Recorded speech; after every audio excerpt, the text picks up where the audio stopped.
This video focuses on the critical importance of teams for ensuring success during and after a CPP training. We typically ask that teams, rather than individuals, join a CPP training. When we work with agencies or large systems, a team should include therapists, supervisors, and senior leaders. You may have noticed that ideally multiple supervisors would attend. This is because our CPP sustainability model, which we call our CPP Agency Mentorship Program, or CAMP, relies on the capacity of supervisors to be trained to train others in CPP.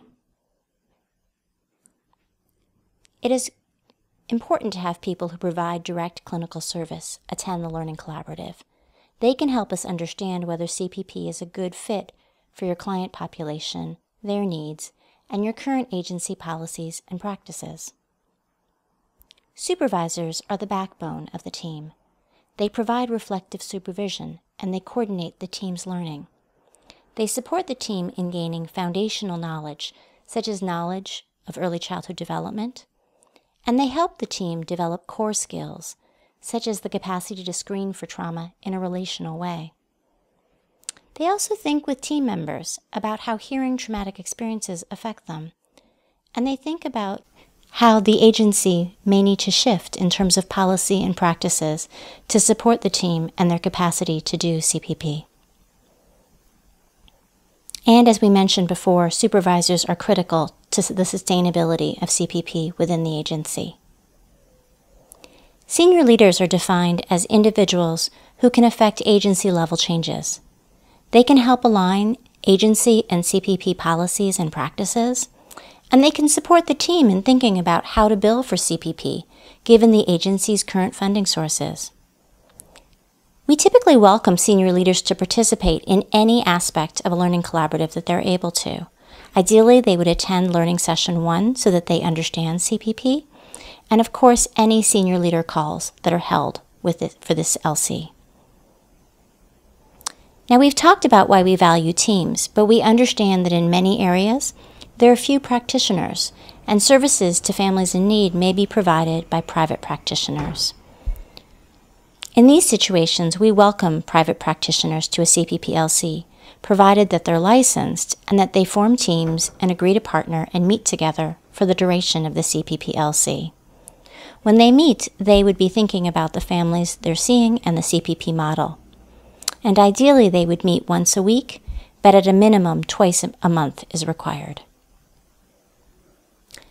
Now, we require teams to participate in a CPP-LC rather than individuals because reflective supervision or reflective consultation with a colleague is an integral part of CPP. We also believe that it is critical to have support when you're learning to do a trauma treatment, especially when that treatment addresses the needs of very young children and involves caregivers and systems that often face numerous challenges.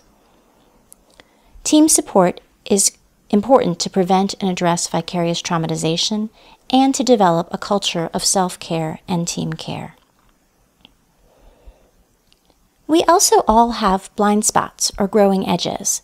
Team members support each other in seeing other perspectives and in learning and growing. We help each other to think about historical and cultural factors that may be affecting us and our interactions or the families we see. And then lastly, as we've discussed, teams are critical to the future sustainability of CPP within the organization. And if you'd like to learn more, you can check out our CPP Agency Mentorship Program video to understand why it's critical to have multiple supervisors involved.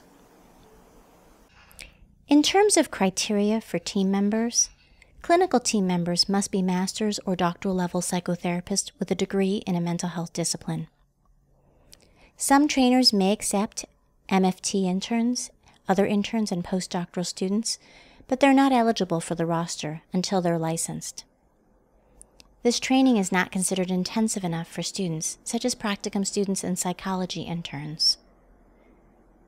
Typically, students require more supervision, training, additional didactics, and more direct contact with families to learn the model. CPP training is offered to students through endorsed CPP internships. You can find out more on our website.